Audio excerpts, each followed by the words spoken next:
This is Bleav in Georgia Dawgs podcast on the Bleav Podcast Network.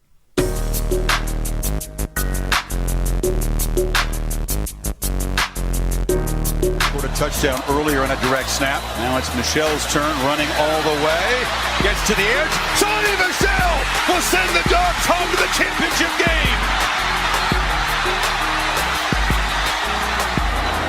53.5-yard drive near hash, kick right, snap, hold, kick is away, it's reaching, and it is good, good, good. Hot Pod does it. All right, Hot Pod. Dawgs with an up and out, wide open. Touchdown. Israel Troop.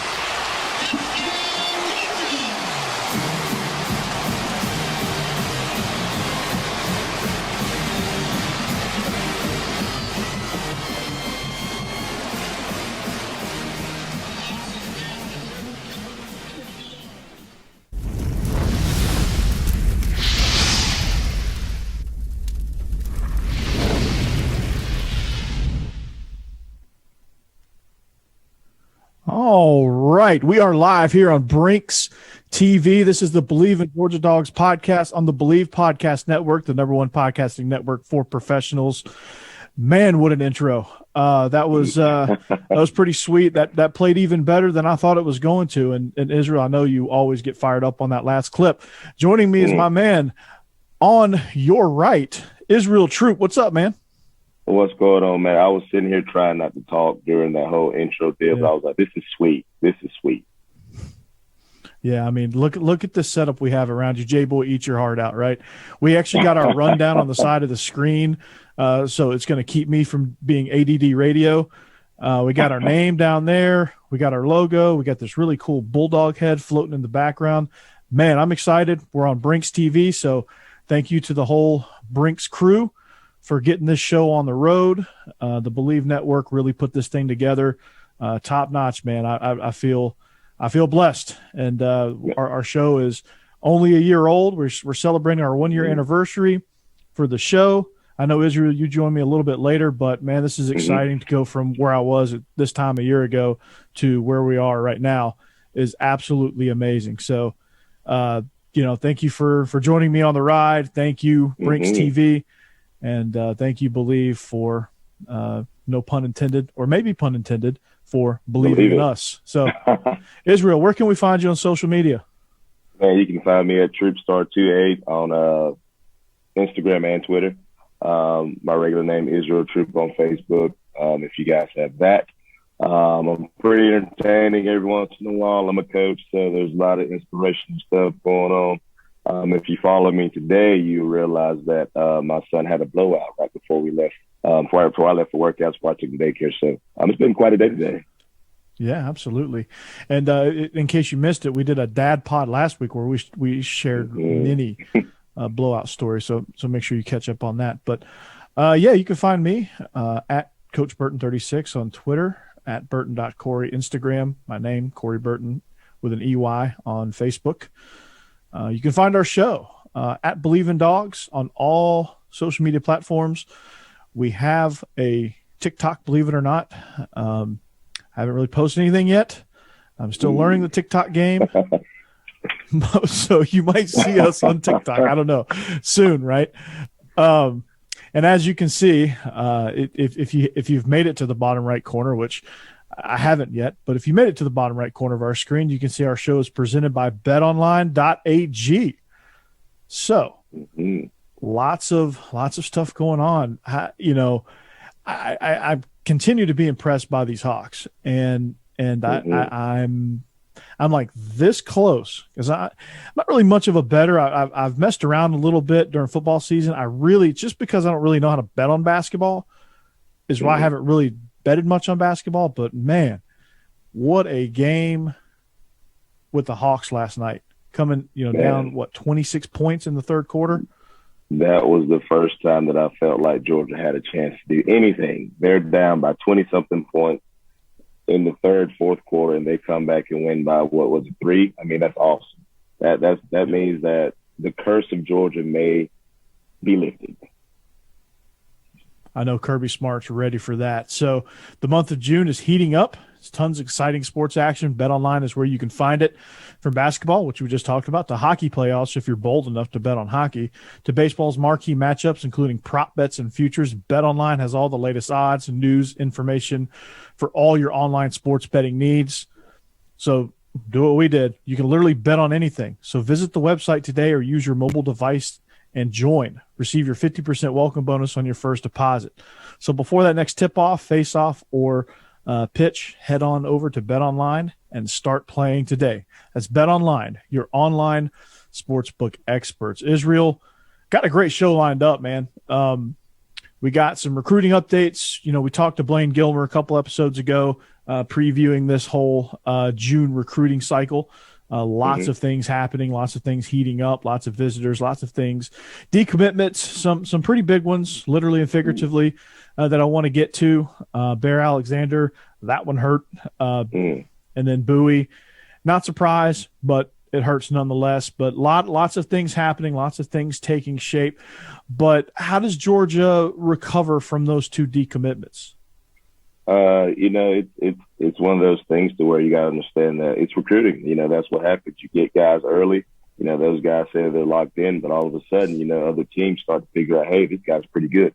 And they start pulling and pulling and pulling. So, you know, that's just a part of the recruiting game. And, you know, I talked about it a couple of shows ago. Losing Nick Williams was a big loss for Georgia, especially, you know, the way he's not much younger than me. I think we are about a year apart. The way that he can interact with the guys, and, you know, he's from South Georgia, so he knows Bowie and things like that. You know, those guys are guys that he met when he was at Georgia, Bear and Bowie. Mm-hmm. So, you know, as soon as they decommit, where do they go? They go on a visit to Texas A&M. So losing him was huge. But at the same time, you got to understand it's recruiting. You know, Georgia's got 707s going on right now. So, of course, those guys are looking at guys, okay, we lost him. Who can we pick up now? You know what I mean? So, you know, the floodgates are still wide open. And, you know, this recruiting season just getting started. I'm just glad that these guys can go out and do the 707, do the camp, so they can be seen by all these coaches. So just give us some time, and I guarantee that we'll pick up somebody, you know, to kind of replace those guys. Yeah, I mean, one of the names I'm hearing a lot more smoke on is a guy named Travis Shaw. He's coming in. He's looking like he's a big-time player now in the crosshairs of this recruiting staff. Mm-hmm. I mean, I just love the fact that these guys are on campus so they can be seen. You know, we hear these names a lot, you know, Shaw. Okay, well, who is he? Now we get to see match a face with a name with a face. And right now, I mean, that is picking up steam. So you never know what might happen between now and either the first signing day or the second signing day. These guys got time. These guys got time to go and see the campus, you know, get to know these coaches and everything. So you never know what might happen between now and signing day. Absolutely. I mean, there's a lot of things going on. 7-on-7s. There's the Rivals 5-Star Challenge. You know, Oscar Delp is really showing out there. Gunnar Stockton is putting a tremendous showing there at the 5-Star Challenge, lighting it up. He's winning all kind of awards and things like that. So, I mean, it's, you know, I'm excited with the future of this thing. You know, Oscar Delp has been a huge part of recruiting some of these guys, and he might be, you know, he's going to be in the boat as well. You know, you've got we're really kind of hitting well with the IMG crew as well. I think with, you know, Tyler Booker as the big offensive lineman, he's somebody that's big time on the radar. Big offensive lineman from IMG. He's one of the ones that I think Blaine was the highest on as far as being able to get. Yeah. He's 6'5", 315 pounds, probably comes in as a tackle. But so I kind of like where we're going there. Another guy, 4-star receiver. We're starting to get some receiving attention as well. Shalik Knotts from Monroe, North Carolina. He was here last weekend. He was extremely impressed. He said, quote, "It's just something different." So getting guys like that, I think, will help turn the landscape of, you know, especially at the wide receiver position. You know, starting with George Pickens, I think it started with George Pickens, getting him to flip from Auburn. we talk about wide receiver recruiting, which has been something that Kirby Smart, I guess if you had to pick a weakness, that's been his biggest weakness as far as recruiting up to this point. It is no longer, it is quickly becoming a strength. But it started with George Pickens, flipping him from Auburn, right, out of Hoover, which you get a kid to come over from Hoover. That's, usually those kids are Bama locks. And if they're not Bama locks, they're Auburn locks. So you get Pickens. Then you get the trio of Arian Smith, Jermaine Burton, Marcus Rosemy, Jack Saint, right? Then you get a Donnie Mitchell and Justin Robinson. And you get those tight ends. And you get Eric Gilbert. So you're getting a lot of weapons now. I think they're kind of starting to see that, okay, this Georgia offense is evolving. What part do you think George Pickens has played in all this? He's been kind of the key to me.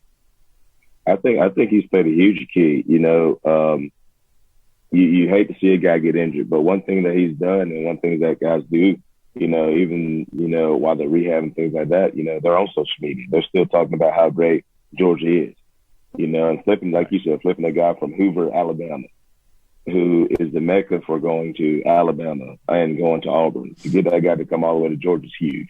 So, that says something about the program that we're having. And now guys are starting to see that, well, Georgia's opening up the playbook. We're being more dynamic. We're pushing the ball downfield. We're throwing a little bit more. And that's kudos to Coach Monk and that coaching staff to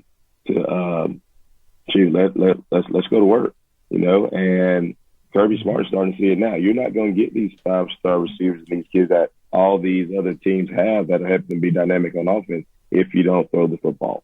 Yes, we can throw. Yes, we can run the ball. We know that. That's what Georgia's been built on for forever. But you have to throw the ball in order to get these athletes that you need in order to win championships.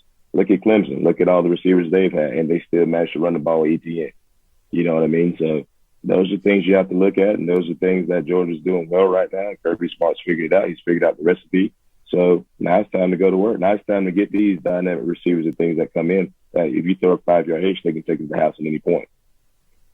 Oh, yeah, no doubt. And that's the biggest key. Just get the athletes in and do something with them. So this thing is far from over. We're going to, to wrap up our recruiting discussion, we're going to have Blaine back on at the end of this month to kind of recap this crazy month of June, because this June, June's usually kind of crazy anyway with 7-on-7s, camps and stuff like that. But since there's been an extended dead period, it's been extremely insane. It's been fast and furious. Yeah. There's been decommitments everywhere. People finally getting to step foot on other campuses and meet people. And these kids are overwhelmed, I think, too. And, I don't think it's over for Bear, Alexander, and Bowie. But I think Texas A&M has become a major player. They're now the favorites. But this thing's far from over with those two even because – they still got, once the dust settles, they've still got to kind of think about, okay, was Georgia the right fit? Is A&M the right fit long term? So there's still a lot of decisions to be made. Exactly. You got to understand, too, just because you decommit from the school does not mean that you could not go to the school and commit to that school still. You decommit because, of course, you still want to go out and look at other things. It's just like when you're buying a car, right? Okay, I like this car, but I still want to go out and test drive other cars, too, to see which ones I like. And I'm okay with that. With social media now, it's such a big thing now. They have the graphics and things now, and everybody gets so up in arms. But these kids can decommit, and then they can come back. It's not they haven't signed anything. They just said, hey, that's the school I want to go to. And sometimes that grass ain't as green on the other side when you decommit. You're like, hey, I want to go back. And I'm pretty sure that those guys still have that verbal or that offer from Georgia. So if they want to come back, we would gladly love to have you. But by all means, go to wherever you feel like you need to go.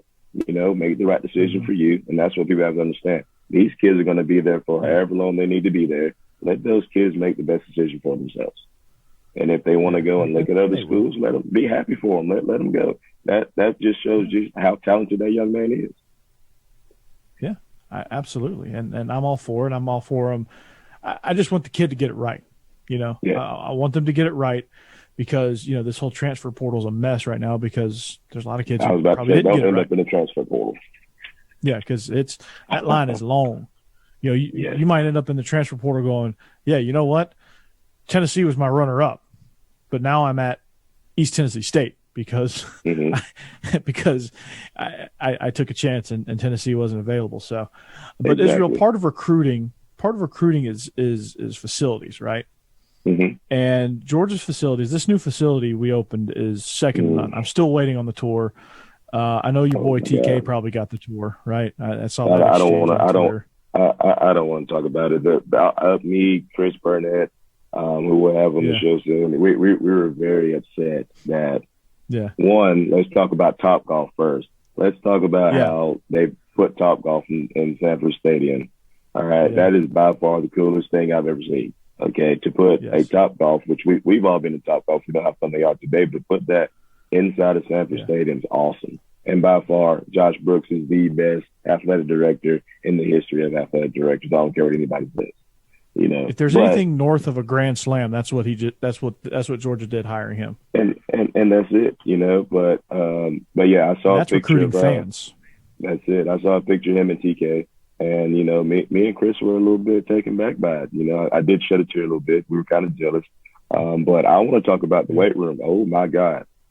I tweeted a picture of the weight room. That weight room is absolutely ridiculous. They have a full stadium within the weight room, so they don't have to go outside and run the track stadiums anymore. It's in the weight room. Yeah.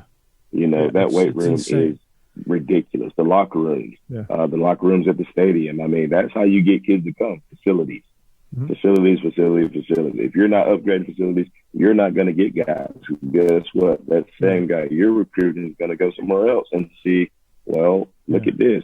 LSU has beds in their locker room. Who didn't want to, that's where you spend most of your time anyway, so who's not going to be there? Yeah. You know what I mean? I mean, most places got a barbershop now, so you can get your hair cut. You Georgia go has a get your barbershop box lunch and your custom smoothie, go get a haircut and lay down and take a nap. Yeah, you can get all without high right, leaving no left an and area still be good. Yeah, exactly. So I saw a list, Israel, that really kind of stood out to me when we talk about stadiums. And I'm gonna give a little credit to the Dawgs 247 site. They ranked actually 247. Somebody from 247. Let me find the proper credit here. Brad Crawford ranked the 10 most hostile environments in 2021. Okay, so I'm gonna run through this list. Okay, so what we're gonna do is we're gonna kind of take a look at this list, and I'll tell you in a second where Sanford falls, and we're gonna kind of compare. And we're going to break down this list like, okay, did they get it right? You know, where does Georgia Stadium fit in? You know, who's not in there that should be, and vice versa. Who's in there that shouldn't be? So here you go. Number 10 is the Gaylord Family Oklahoma Memorial Stadium. OU. That's a mouthful. Right? It depends on the game. Yeah. Number 9, Camp Randall, Wisconsin. That should be higher on the list, to be honest with you. Yeah. Number 8, Autzen Stadium, Oregon. Number 7, Sanford Stadium, Georgia. Number 6, Death Valley, Clemson's version. All right. Number 8, the Horseshoe, Ohio State. Number 4, the Swamp. Okay. And we're going to get into a debate about that. Number 3, Kyle Field. Number 2, Beaver Stadium. And number 1, the LSU Death Valley, which it was you played there, right? It depends on what time. Yes, what time is that game? If it's at 1 o'clock, not really. 3:30, maybe. If it's a night game, yes, that is definitely number 1. Yeah, it's I mean it's loud. It's loud. I was with LSU fans in the Georgia Dome, and that was loud. I remember I think it was definitely 03. We had them outnumbered. They had 25% of the stadium. And they were louder than the Georgia fans that day. Yes. It was insane. So Georgia falls at 7 on this list. Why? All right. Do the 6 ahead of them, is there any stadium you would replace Sanford with as far as like hostile environments, things like that? I would definitely replace them for Ben Hill, just because it depends on who the Gators are playing. When Georgia plays, the stadium's loud no matter what, you know. And I would definitely replace them in front of the Horseshoe because it depends on who Ohio State's playing, if it's loud or not. they're playing like Rutgers or something, it's okay, But when Georgia fans are there, I mean, when Georgia's playing, it's loud, no matter who we're playing, So I would definitely put them in front of those two. The 12th man, you can't beat the 12th man at Cal Field. I mean, those guys are rocking and rolling. Yeah. One thing about LSU now, they've actually closed that stadium now, so it's definitely loud now. Yeah, definitely loud, and that band really knows how to get that stadium fired up. Beaver Stadium, if you've seen the whiteout, I've never seen it in person. That's one thing I do want to see in person. That can get pretty exciting, but again, it's depends on who they're playing. If it's a night game against Michigan, it's probably number 2 on the list. I've been to Death Valley, Clemson version, and it's loud. It's definitely a tough environment, really tough at night. So I think they should be a little bit higher. I think Camp Randall is not getting enough credit. That place, I mean, they're right on top of you, and those Wisconsin people are insane. One of my good friends who does the Bleav and Vandy show and Illegal Motion with me and probably 7 other shows that I don't know about on the Bleav Network, Matt Perkins, he graduated from Wisconsin. He played rugby there, actually. And he would tell me all these stories about Camp Randall and how loud it was. Like, he told me that their student section is so rowdy and so, I guess, vulgar that ESPN would not put them on a night game. That's why they don't have a lot of night games. Like, ESPN will not play their night games because you know how ESPN is. They mic up everything so you can hear everything. Oh, yeah. And their student section it's like half of one of the end zones. It's That's impressive, especially when you think about Death Valley and what happens at nighttime there, that they won't even put Wisconsin in the night game. That's impressive. I'm not even gonna lie. Because they're like right on top of you, right? Like it's like the cameras are there, and like the student section's probably, 5 feet from the camera. So it's like the proximity of it, I think, makes it a little bit more difficult for ESPN to avoid some of those fines. But I think Sanford Stadium, God Almighty, there's like one of the loudest, actually the loudest game I've ever witnessed inside of Sanford Stadium was 2004, the revenge game against LSU. I know I've been to a lot of LSU Georgia games, but that was the revenge game where David Green and crew put a absolute smackdown on LSU. Too bad they laid an egg the next week against Tennessee, but that LSU game was insane. The blackout game against Auburn. Yes, I was just about to say the blackout game, and my very first game in Sanford Stadium. It was my freshman year, and we're playing OK State, and I'm talking about. I was there. I think it was a 3:30 game, maybe, and it is hot. But them people were rocking and rolling in that stadium that day. Because there was so much excitement. And every game after that was just huge. Even the blackout game when we played Alabama, it was still loud. Yeah. So Sanford Stadium was stuff to be in. Notre Dame a couple years ago, they came to Sanford Stadium and we saw what happened. The crowd controls everything. It's even worse for opposing teams now than it was even back then. And don't forget the light shows. Our fans have improved. Yeah. Yes, and the light show. Come on now. You can't beat that. The intro was drastically improved where they run out on the stadium, the light show. Just the fact that the crowd caused 7 false starts for Notre Dame and caused them to burn a timeout like early in the third quarter. Like that's what our fans do. So like 2 stadiums that I think that don't get enough love is Sanford and Camp Randall. Those are 2 stadiums I think that should be higher on the list. Death Valley should be higher. Both Death Valley should be really high on the list. I think the Swamp is good. I don't think the Swamp is as loud as Sanford. We'll get back into that here in a minute. If you see the rundown, we're talking about the Georgia-Florida game. I'm going to tell you a stadium that I think should be on there. What's that? I was about to ask you. In South Carolina. Is Brian Denny? Is that Brian Denny? Williams-Brice. Williams-Brice. That's it. That's right. Yeah. So Williams-Brice. Have you been there when they play Sandstorm? I've never been there. Oh my God! Whether it's a 1 o'clock game or 7 o'clock game, those fans are out there and they're ready to rock and roll. So I think South Carolina is a stadium that people they take for granted because it's just South Carolina. But those people get rowdy there too. They have by far the most disrespectful fans I've ever encountered in my whole entire life.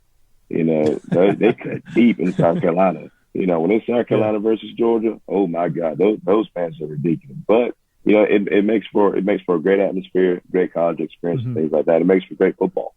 You know, so Williams-Brice, I'm telling you, y'all better look into Williams-Brice. That is a very tough place to play. When those fans are up and they're rowdy and them white towels are going, they start playing Sandstorm. It's about to get cooking. Yeah, and as much as I hate Tennessee and bag on Tennessee, their stadium should be in there. That place is loud. Yes. Especially when they play Rocky Top. That place is loud. I think they just played Rocky Top. Oh God, I hate that. And they, you know, the worst part is that they play it for the whole entire practice. When we play Tennessee, they play it the whole entire practice. Every version of the Dolly Parton version, any version that's ever had Rocky Top, they play it at practice. The whole entire practice. And they play it loud. It is awful. I've been sitting in class when that's happened, when you have practice in the stadium and it's Rocky Top day. I was about to say, don't let us be at the stadium. No, every speaker is playing Rocky Top, and it is absolutely awful. Yeah, makes your stomach turn, right? So, I was listening to the J Boy show. I'll give J Boy some credit here, some love, Jake. We got a setup now, Jake. So we're coming for you. No, he was having a debate. He had Chris Doering on his show, and I was listening. As I do a lot of shows on the Bleav Network. He was talking about neutral site games, right? And it got me thinking about Georgia, Florida, because, you know, most of these neutral site games are very corporate, very buttoned up, very like made for TV type matchups, right? Not a whole lot of like home feel to it. Yeah. Right. But I think the Georgia, Florida game hits different. And a lot of people are on the fence of it should be home and home or it should stay neutral the way it has been. To me, I'm on the side of it staying neutral. Just because stay neutral. For the South Georgia fans, it is a home game for South Georgia fans, right? And it's a home game for Florida fans. So I mean, I think it's a perfect atmosphere. You know, it's not your standard neutral site game. That game is rowdy. Yes. And it's pretty cool to see half the stadium empty. Exactly. You have to understand when if you do home and home, right?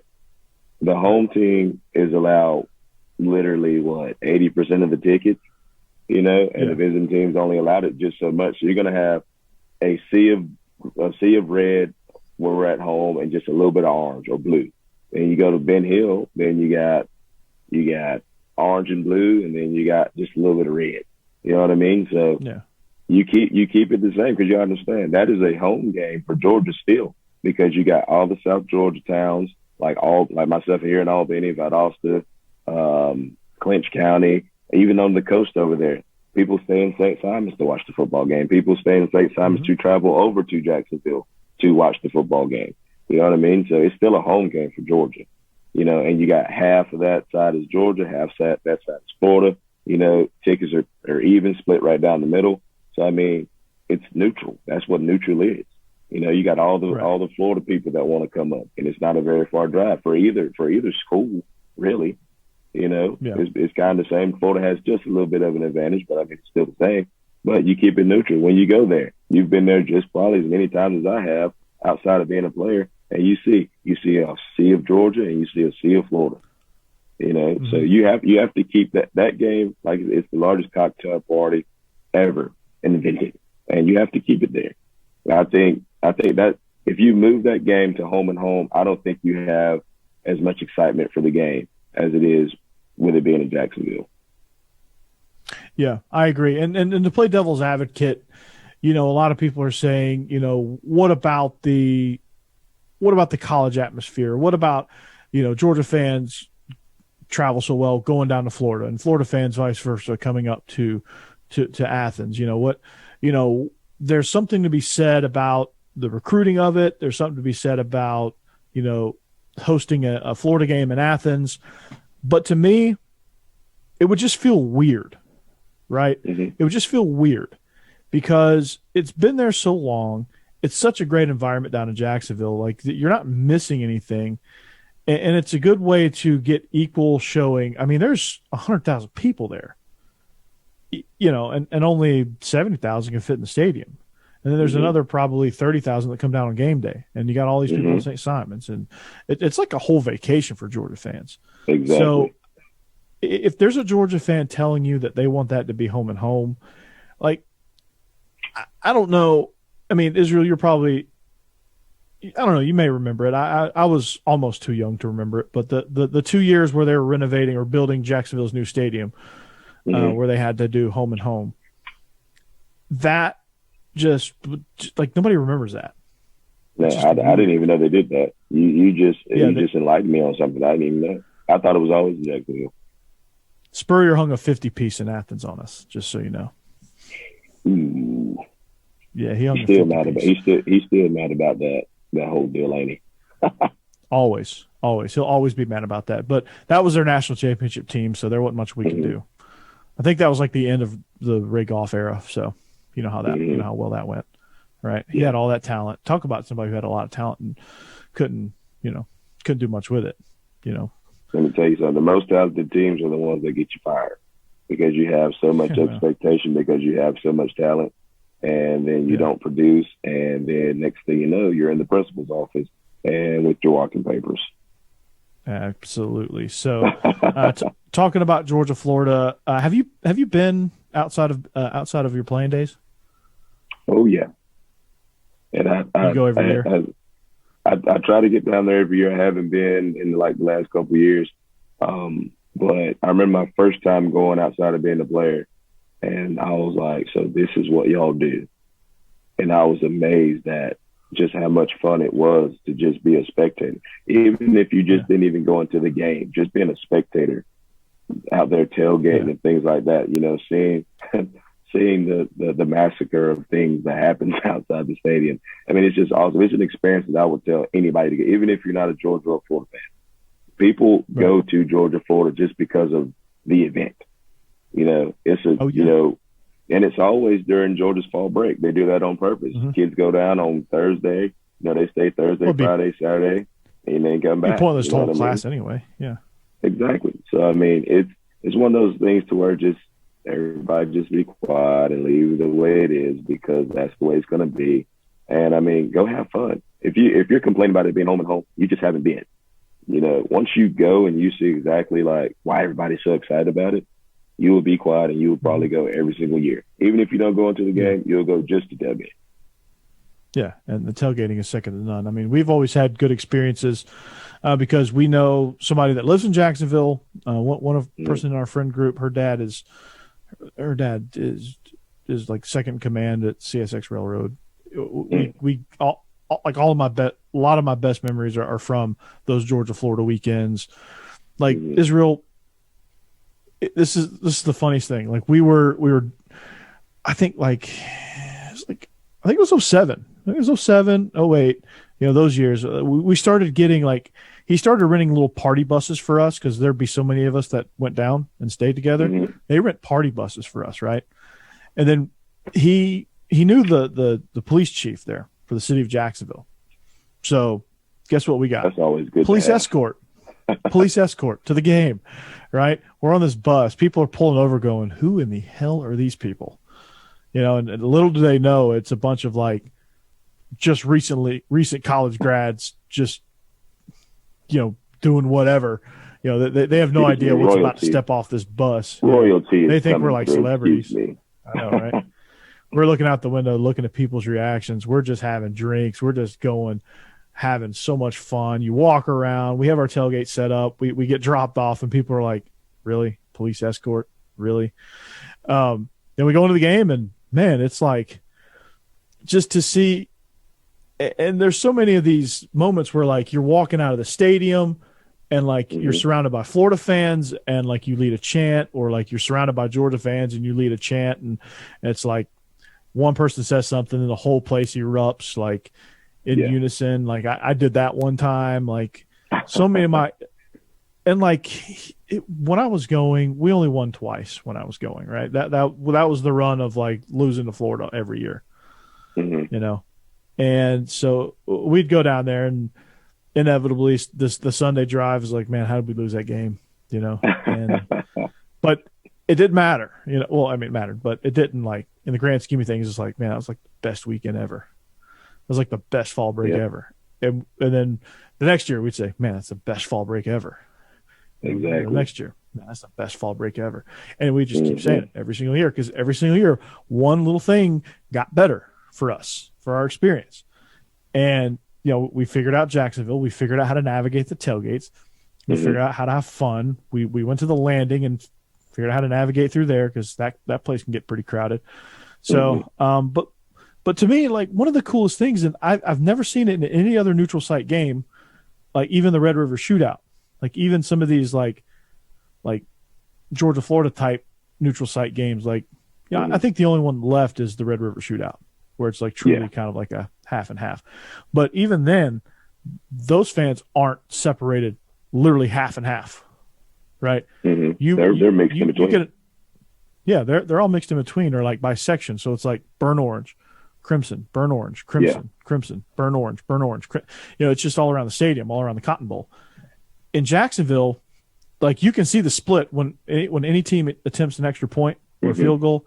You can see the line right down the middle. You can see Georgia and Florida fans sitting side by side, somehow not beating the holy you know what out of each other. And like, you see the divide, and like at the end of the game, there's always one side of the stadium that's completely empty late in the fourth quarter. Every year, right? Every single all year. All the time, except for, I think it was 2012 when it was either 12 or 13 when Jarvis knocked the ball out of Jordan Reed's hands going into the end zone. That was down to the wire. But I was there. I saw it happen. I was right there. Yeah.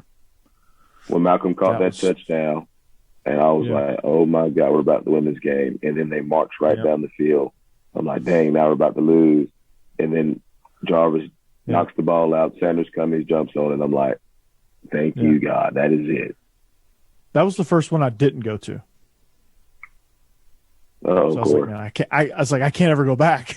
I can't ever go back. But that was the first one I didn't go to. I was getting ready. We were actually going out like right after that for a Halloween. So I was like getting ready to get in the shower. Like, Malcolm catches that pass, and I'm like getting ready to get in the shower. And I'm like, oh no. So I'm like delaying it in the shower. I'm like, okay, we're gonna stop here on third down. Oh no. Oh God, they're marching. So I'm like delaying getting in the shower. I'm like, oh crap. And then Jarvis knocks the ball out, and I'm going nuts. I'm in a towel, mind you, and I'm going nuts. That was a great game. That was a great game. So how could you move that from being a neutral site game? Like how could you do that? Like that, you're robbing so many fans of such a great experience. Like, that's a unique experience. Like, I get not having the Chick-fil-A kickoff. Okay. That's, if you did away with that game, cool. Right. Ugh. Yeah. You know, if you move this Clemson Georgia matchup to home and home, cool. Great. I'd probably rather go to Clemson and see this game, or have Clemson visit Georgia to see this game. Right.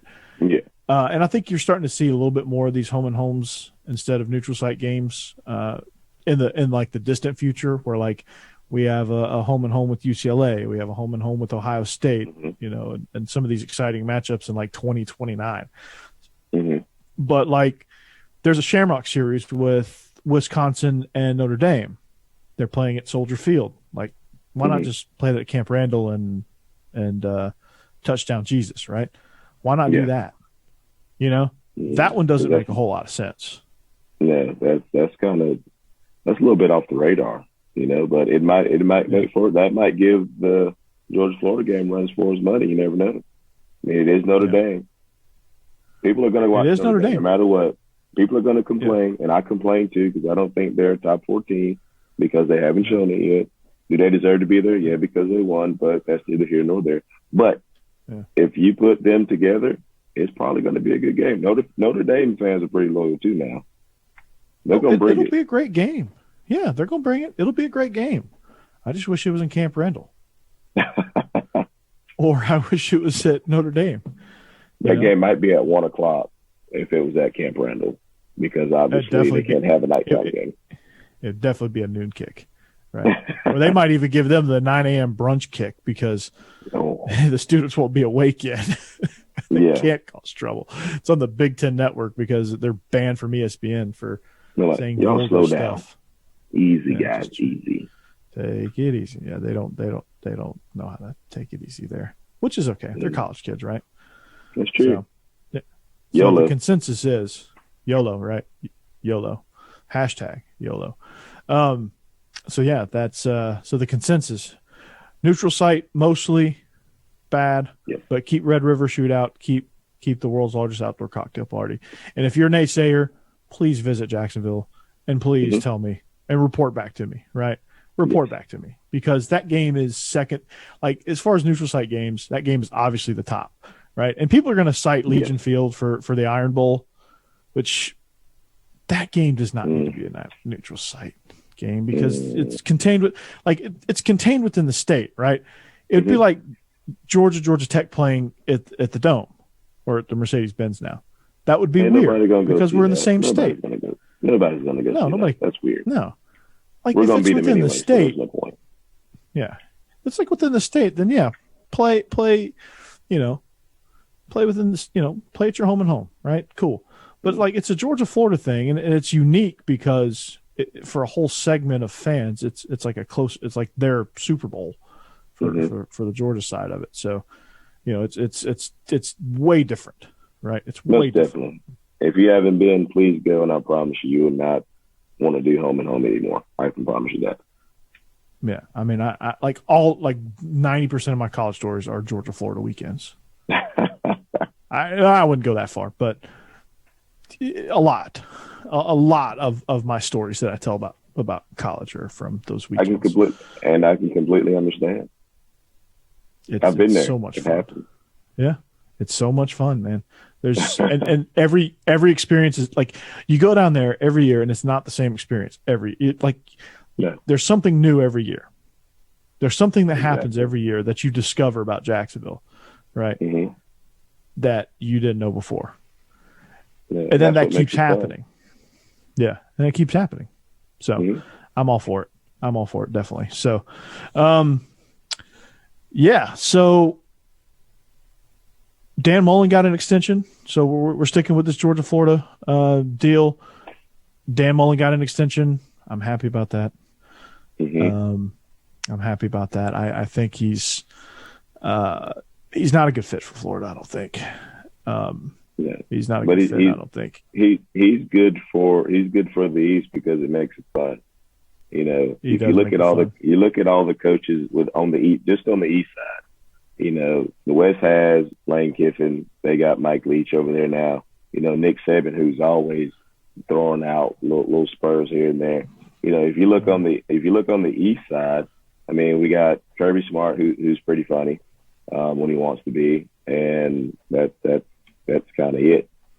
Coach Pittman. I mean, he's on the other side, but let's see who else we got. We got Dan Mullen. That's it. That's the only entertainment on the East side that we're going to get. So I mean.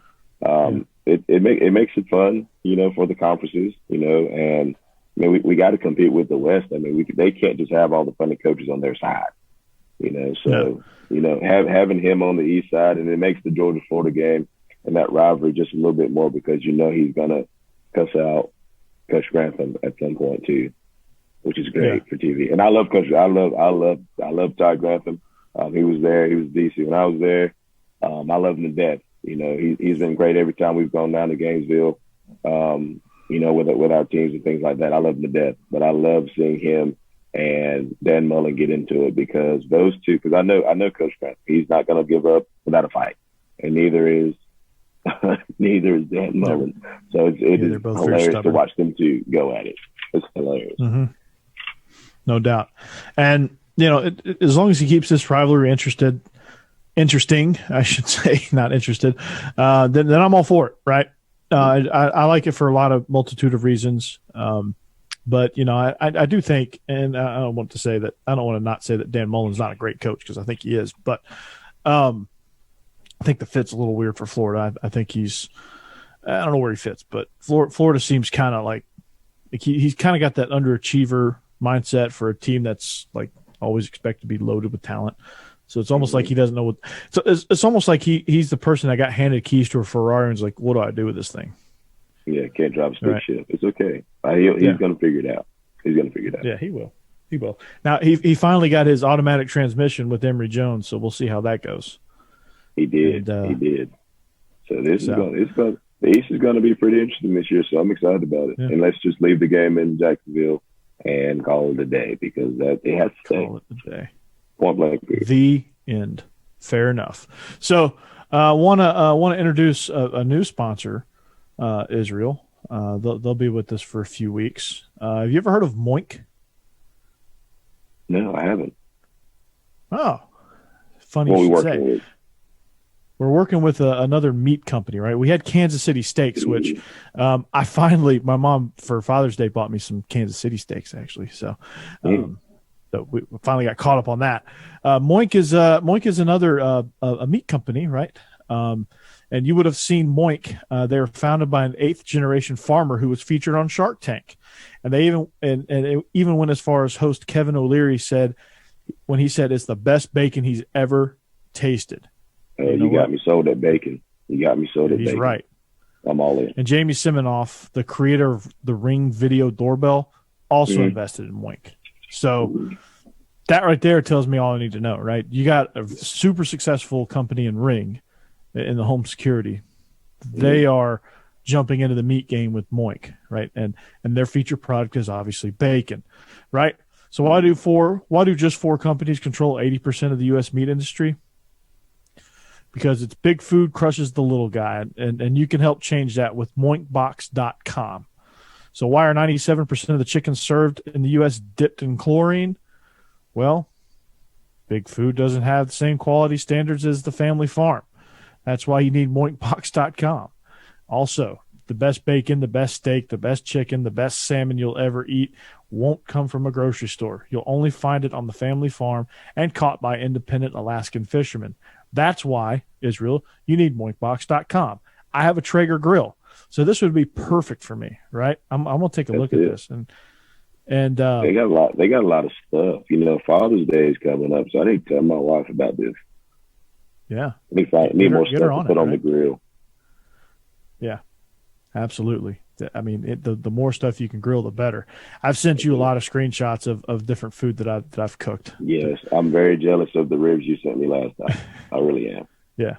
Well, I sent you a brisket once too. Not long ago. I sent you. Did I send you the tomahawk? The no, you didn't. Did I send you the tomahawk? I got to send you the tomahawk. Yeah, I'm getting pretty good on the Traeger. So Traeger, if you're hearing this, come on, Traeger, come on, Traeger, come on over here. I got some pictures to prove it too. Come on.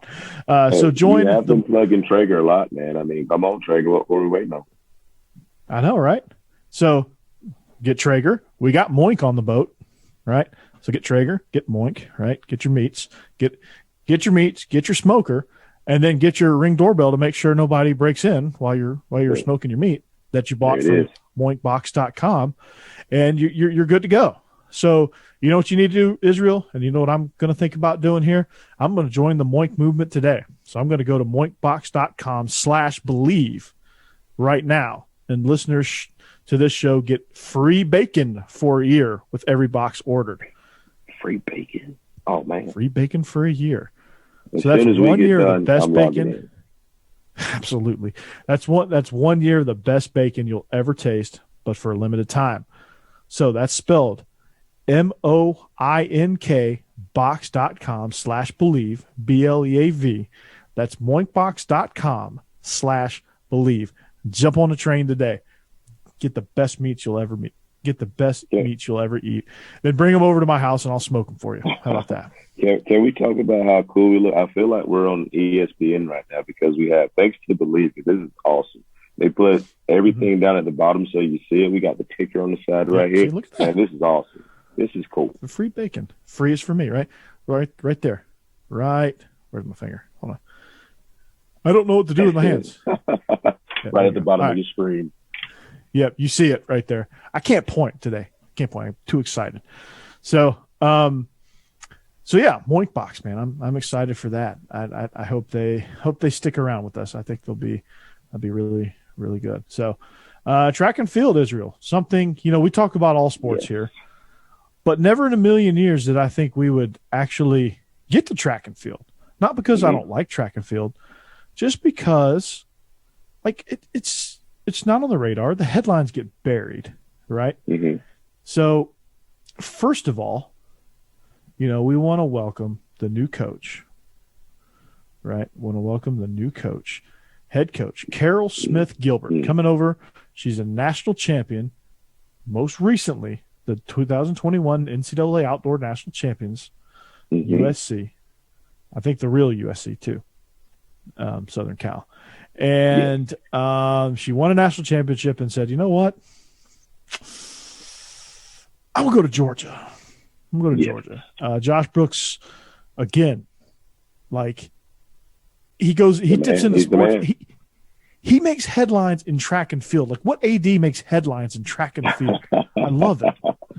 Track and field gets no love. College track and field gets no love. The sport of track and field gets no love except for once every 4 years for the Olympics. Josh Brooks made that front page headlines, right? Not really front page, but in the grand scheme of things for track and field. It was sports front page because it's a home run hire. You got to think about, look at what she's done. Look at the program at Georgia. So one thing that, I hated, like you said, track gets lost. I didn't realize how much our track team has won. Yeah, I saw a picture of our former head coach with all the trophies. I'm like, why haven't we heard anything about this? Maybe we have, and I overlooked it or something. But that's impressive, And then for her to come in and take over a program that's already on the rise, I mean, that's huge. That is huge. That goes to show how much they've put time in for that program. That shows just how much Josh Brooks has done his homework on finding a new head coach. And kudos to the last head coach that has done so well with the program. Exactly. Yeah, so I'm excited for that. Awesome hire. Yeah, no doubt. And she's coming into a program right now that's got 19 current and former dogs starting at the U.S. track and field trials in Eugene. Mm-hmm. That's insane, right? That's what she's walking into after just winning a national championship. God almighty. Yeah, Georgia athletics is on the freaking rise. So, needless to say, we've got, All-American women's high jump, Shelby Tyler. Women's triple jump All-American, Jasmine Moore. Women's triple jump All-American, Tatiana Marsh. Women's All-American high jump, Anna Hall. Right? We've got Arian Smith. That was a track and field All-American. Matthew Bowling in the 200 and the 4x1. Arian Smith in the 4x1 and the 1. There's All-Americans all over the place here. Man, she just walked into a factory, and she's about to be ridiculous. And if we didn't know anything about track and field right now, we're about to figure it out and we're about to get blown up about it because this is about to be national news now. Oh yeah, and it's going to be insane, and I'm here for it. Anything that makes the university look good. Come on, men's basketball, it's your turn. Baseball, it's your turn. Let's get this thing right now. Oh, speaking of baseball, shout out to our girls softball team. Yes, they were this close to knocking off the number one team in the nation. They fell a little bit short, but they got there, and the sky's the limit now. I know we're looking for a new head coach, and I'm pretty sure they're doing their due diligence there. So it's going to be another home run hire for Josh Brooks. So the softball team's on the rise. Every sport is on the rise right now at Georgia. Yes, it is. Congratulations to Lou Harris-Hamper. Yes, for her retirement, and I never realized how many games she's won. But she's been dominant, in the softball game. So congratulations to her for her retirement, and hope you have a fun retirement. And maybe most people don't stay retired for too long. So maybe we'll see her again. Maybe she'll come back, be an assistant, kind of help out and things like that. So Georgia's softball and they look good at the World Series as well now. It's not like we just got beat. No, that was a 1-run game in the very first game, which I think we could have won, if the chips had fallen a different way. And then you're playing a high-powered team, an Oklahoma team again, so you just never know what's going to happen. And now I think since they had that taste of it and they were so close, I think that's just going to make them go even higher and set that expectation a little bit higher. So Oklahoma's coach is going to be in Athens next year, but based on the current trend that we're hiring. So, yeah, Lou Harris-Champer, congratulations on 25 tremendous season, including 20 All-Americans. You had SEC Academic Honor Roll 145 times, 39 on the SEC first-year Academic Honor Roll, all kinds of on and off the field accolades. There's a list a mile long. We'd be here for another hour just mentioning those names. So, but Israel, we are approaching that hour mark, so I want to lay out what to expect here over the course of this summer with our show. The goal is to take UGA's schedule and get a team by team preview. So we're going to try to have somebody. The goal is to have somebody from every team on our schedule on the show to preview their teams moving forward and to give us a kind of a glimpse into the opponent's point of view. So UAB will be kind of tough to find, but I'm pretty sure we can get our FCS game with Charleston Southern. We can get Joe DeLeon for that. We've got several on the Bleav network that we can tap into. Obviously Jay Boy for Auburn, even though he's kind of more of a comprehensive show. He's still got ties to Auburn. We've got Vinny Hardy up there at Kentucky, Kyler Kerbyson over there in Tennessee.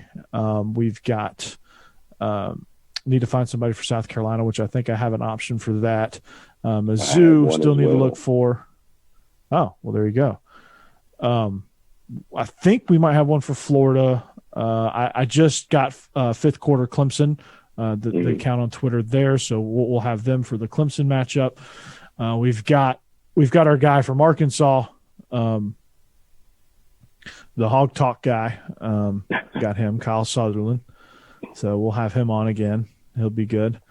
And then if Georgia and Alabama meet, we'll have a Tide Talk sports on here for the SEC championship matchup. So we'll that'll be down the road. So we'll have that. We're going to have Chris Burnett on next week. I've got him confirmed. So unless things go south, we're going to have Chris Burnett, your boy. We can together. I'll commiserate over TK's new best friend and talk about what's going on with him and Brandon Boykin. They're doing a great job continuing, with their podcast. So we'll have Chris on, maybe Brandon on down the road, or maybe Brandon can come on with Chris. I don't know. I'll open that invitation. I don't care. And then just so season previews, we're gonna Israel in between those, we're gonna start previewing Georgia position by position.